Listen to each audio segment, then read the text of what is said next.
Today's guest on Studio 865 is singer-songwriter Greg Horne. He also plays fiddle, mandolin. What else? A little bit of banjo, a little bit of other stuff.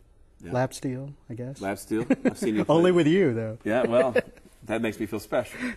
Do you write on these instruments? And I don't mean actually write on the instruments themselves, but do you write songs mostly on guitar, or do you write on the other instruments? Mostly on guitar, I guess. But when I'm doing a fiddle thing, I try to write that on the fiddle. Or I'll take them back and forth all the time. I've done that. Yeah. Take them back and forth from piano to guitar or fiddle to guitar. How do you have room for pets in your house if you have all these instruments? We do have a cat, and he just sort of snakes around everything. It's really his house. Well, I just get to stay there. Does he play anything? Not that I know of, but I'm not there all the time. Yeah. Are you a fairly productive writer? It seems every time I see you, you have like a batch of like really good songs, and they're new. They're not really new, but no, actually they come slow because I get so busy that I don't get to focus on it as much as I'd want. But I try to keep. If the busier I get, you probably have this too. When you get really busy, you can they'll sneak out faster because you're distracted or something. You're not like worrying about it, I guess, or something. So. And what about? Let's talk about one of the ones you're going to play this evening. I liked you better when you made me look good. Yes. Did that come fast? Were you really busy when you wrote that one? It's a pretty fast song. It is a fast. Well, sometimes I've heard songwriters say that sometimes what you got to do is put in an order, cosmically for what you need, and sometimes you need a fast set opener, an up-tempo number. So I went for that.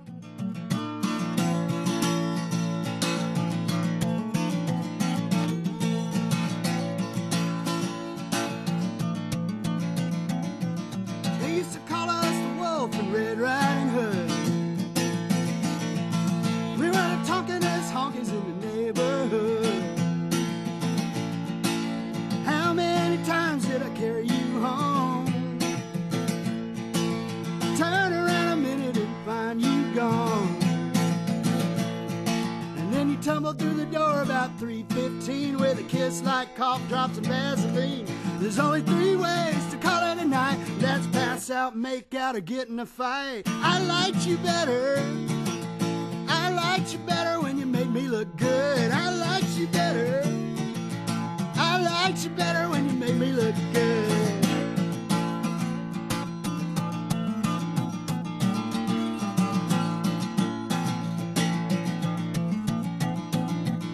All my buddies used to tell me I made out like a bandit. Seriously, dude, how can you stand it?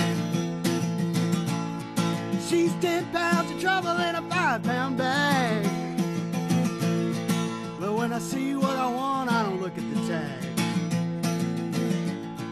So I never saw it coming when you turned it around, took your internet money and moved downtown. Now you're teaching Bible study to the troubled teens, deleting my messages from your machine. I liked you better. I liked you better when you make me look good. I liked you better. I liked you better when you make me look good.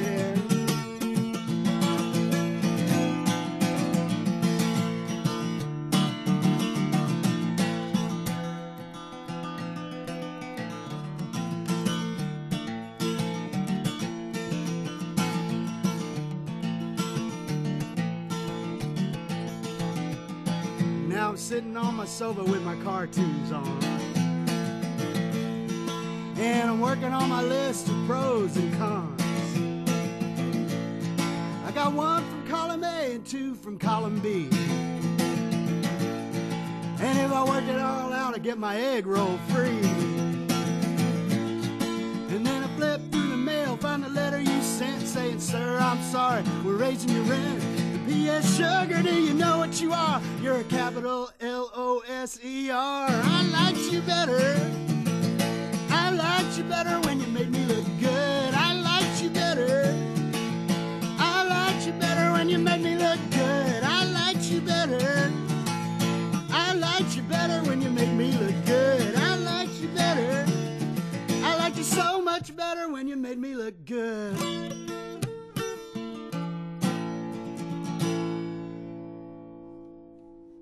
When you write, do you have a special place that you do your writing, and or do you block yourself off from the world and say, do not disturb? No, because that just doesn't work. Yeah. I just try to sneak it in wherever I can.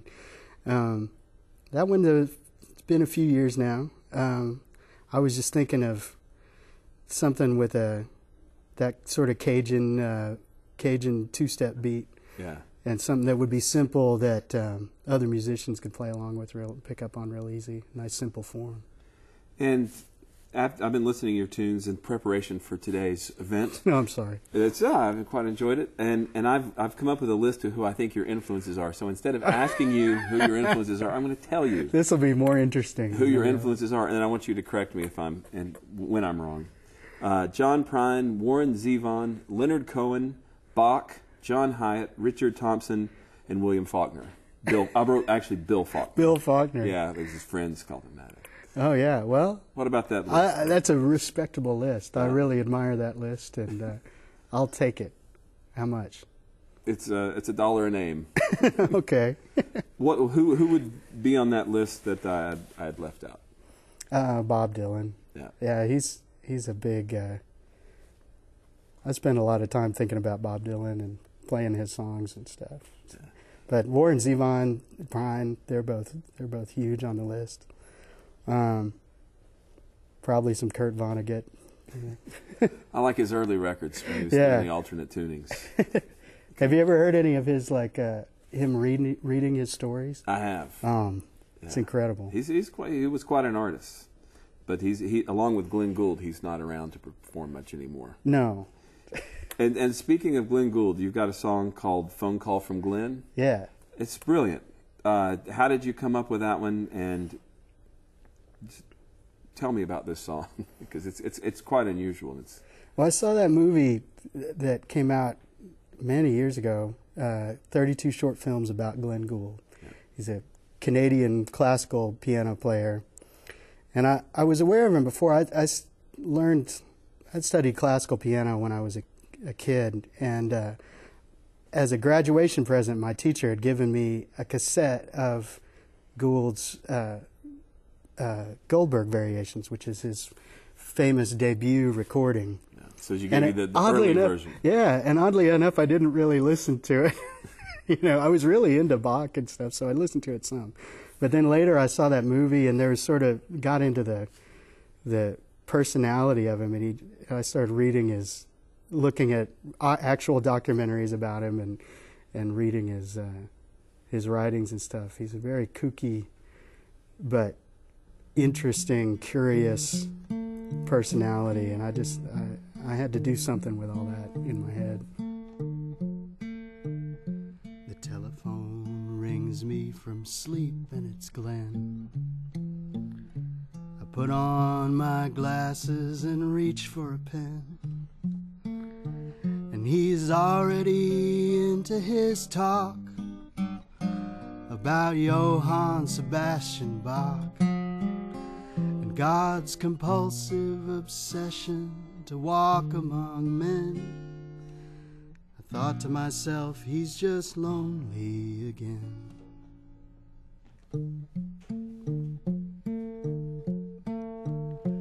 Johann, how do you keep track of the singers? Well, it's not hard for someone with more kids than fingers. Even when I'm alone, the cacophony lingers. The echoes pile up with the clothes on the bed. They rattle and buzz just like bees in my head. And before I can locate the stinger, I've written another humdinger.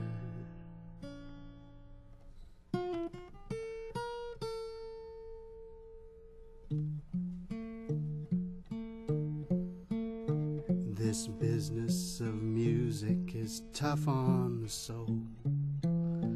When you work for King Columbia or Prince Leopold, and these wondrously engineered flying machines whose boilers turn human confusion to steam leave trails of vapor that sparkle like gold. And then when they're gone, you will find you've grown old.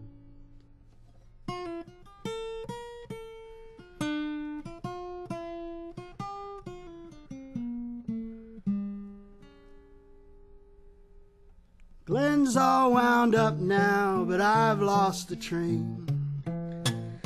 The old 318's burning tracks in his brain. He's heading due north over great frozen plains. We all get so lonely sometimes. We just need a harmonious line, a cadential connection to counter the point of the pain. And the well-tempered human will seem to himself to be basically sane.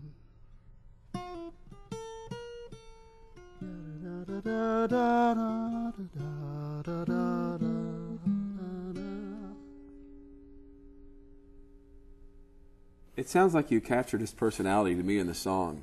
But how did you come up with the initial idea of him calling you? Was that, to me, it sounded like you were dreaming of this. And he was, one of his things that they talk about in lots of documentaries and things about him is that he carried on most of his social life through the telephone, and he would call people real late at night. He was a real odd guy. He liked to be alone a lot or by himself and away from crowds. Well, kind of. Okay. But in a good way. Yeah. Sort of. In a brilliant way. And he was a kind of weird hypochondriac and would wear trench coats and gloves and hats in the summer and stuff, which you can get away with in Toronto. Yeah. And but he would call his friends late at night and just talk about, all kinds of. He'd go over scores with them or talk about whatever. And so I would just sort of put myself in the place of one of these people that he would call, and imagine what that might have been like as you're in this sort of bleary, sleep-induced state, and this voice is just talking to you. Yeah, I think you nailed it. He also had a radio show too, where he would go off on political stuff. Oh yeah, he could talk about anything, and he did a lot of radio work. He did radio things where he would record people. He'd bring them in, just regular people in the studio and have them talk. And then he'd play it back, all the different people talking at the same time, like it was a Bach fugue, and then he would bring some of them up louder and others softer and make all the conversations intertwine. Really odd. Oh, I take it back that he was crazy. He was. He was, okay, certifiable. You've got a new song you're going to play for us today, and it's called Banks of the Tennessee. Yeah. How new is that? Did you sit on the banks of the Tennessee to have the lyrics wash over you, or how did it work? I wish. No. It was about 2 weeks old as of the time of the taping. And I got this new old guitar and was playing my new old guitar, and it just sort of started to make me play this gospel song in 3, and I sometimes if I can get the first line together, I can power my way through the whole thing, and that whole thing came together in an afternoon. There's a path that winds through the brush and trees to a place down by the shore. It's worn down by 1,000 passing feet for 100 years or more. When the morning breaks and the shadows recede, hear the voices raised in the river Key, singing songs of Jordan and Calvary on the banks of the Tennessee.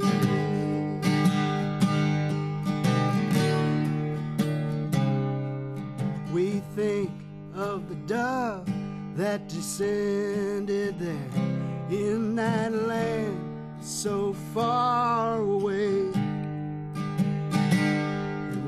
know that a miracle should be rare, but we see them every day. We are struck by the hand that would do us harm.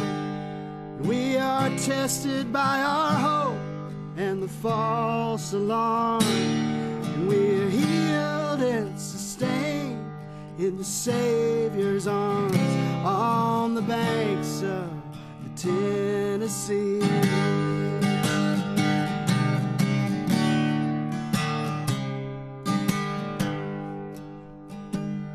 One morning I remember a strange young man, and he walked at the end of the line. He waded in till the water came up to his waist, and his face turned to the sky. And he spoke in the tongues of the foreign land, with the words that were written by the fiery hand, saying, love is the Savior's one command on the banks of the Tennessee. Saying, love is the Savior's one command on the banks of the Tennessee.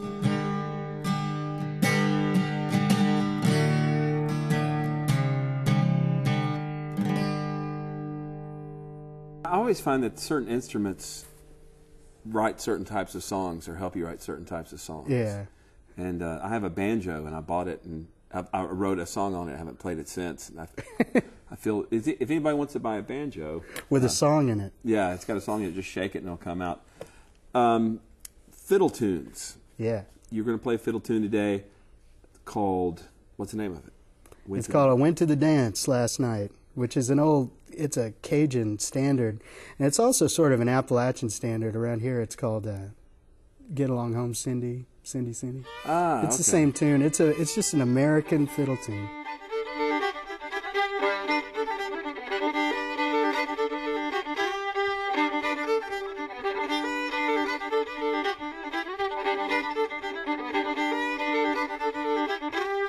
I went to the dance last night, tonight I'm going back. See that pretty red-haired girl that's always dressed in black. Saw her on the dance floor with her boots outside her jeans. I give my drinking money just to know which way she leans.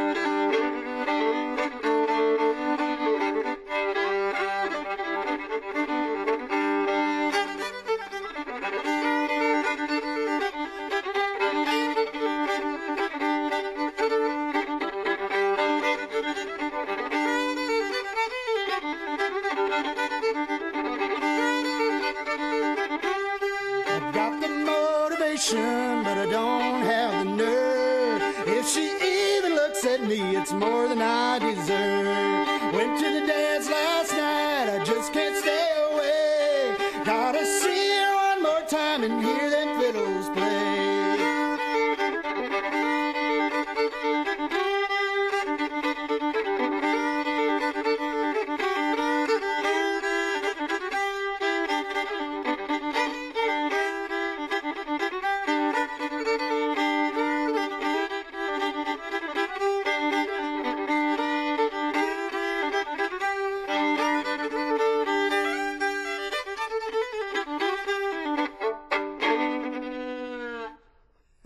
I've tried to do a little Cajun French before, but I don't really know it, so I couldn't learn the real lyrics. So I just made up some lyrics that are kind of in the spirit of the French lyrics for the tune.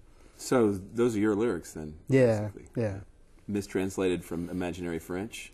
Well, just sort of paraphrased Yeah. and recombobulated. Do you listen to a lot of Cajun music or traditional Appalachian music? Both, yeah. A lot of, mainly what I do on the fiddle is play Appalachian old time music. I play old time music for contra dances and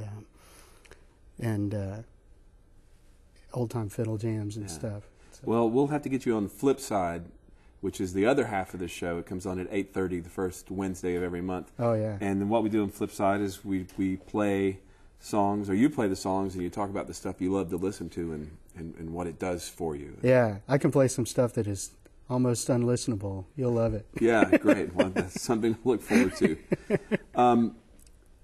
You got a song about Jimmy Carter.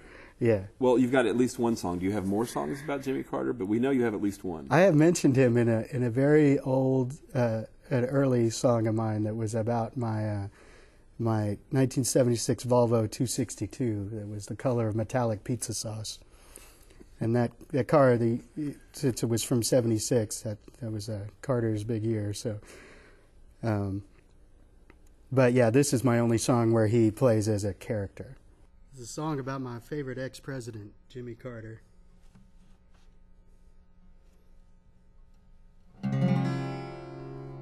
Jimmy Carter's in Central Park. Rosalind's gone shopping. He jumps up when he hears a shot. It was just a balloon popping. Just a balloon popping. He turns around and he sees a string tumbling through the air. It's attached to a little girl with a green dress and brownie hair. With a green dress and brownie hair. He fumbles through his old man pants and he finds a Georgia quarter. Puts it down in her little hands and he smiles like Jimmy Carter. He smiles like Jimmy Carter.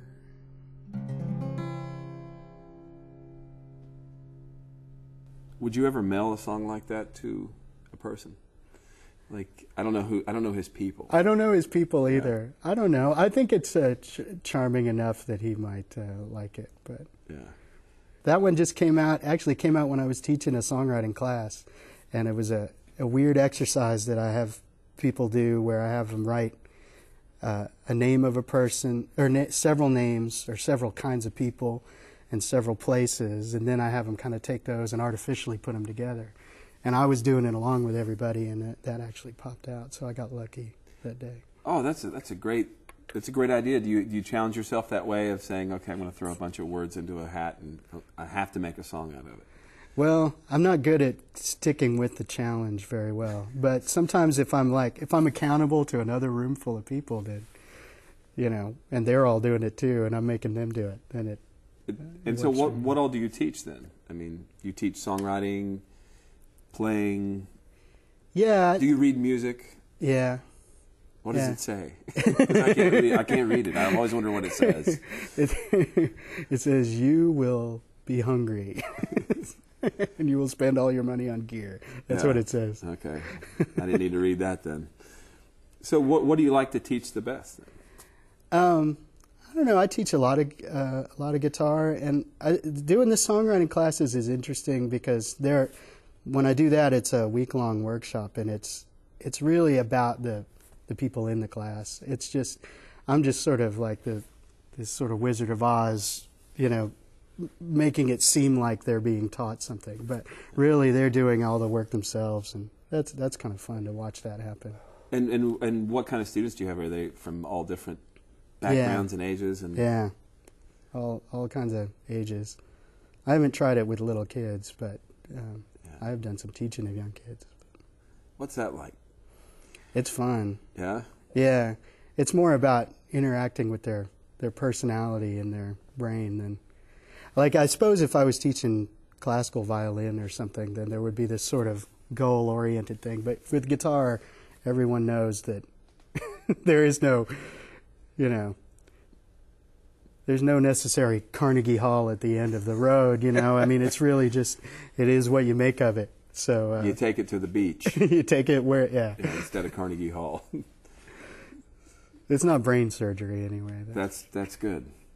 All right, you have a record or anything you're working on, or a Project Extreme? I have a record. I'm always working on a record. Yeah, the same one, or it's been the same one for a while. Yeah, I think I'm actually pretty close to having a solo record of a lot of these songs, just a real stripped down thing. Yeah. What, do you have a name for the record? I usually come up with the name of the record first. I can't even start until I have the name of the record. I don't know why. That explains a lot.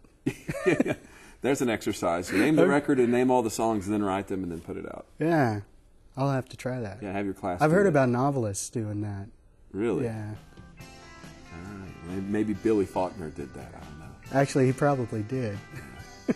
Well, thank you very much, Greg Horne, for coming in to Studio 865. I enjoyed getting a chance to chat with you, and thanks for all the good tunes. Well, thank you. I had a great time. All right. We'll come back sometime. I will.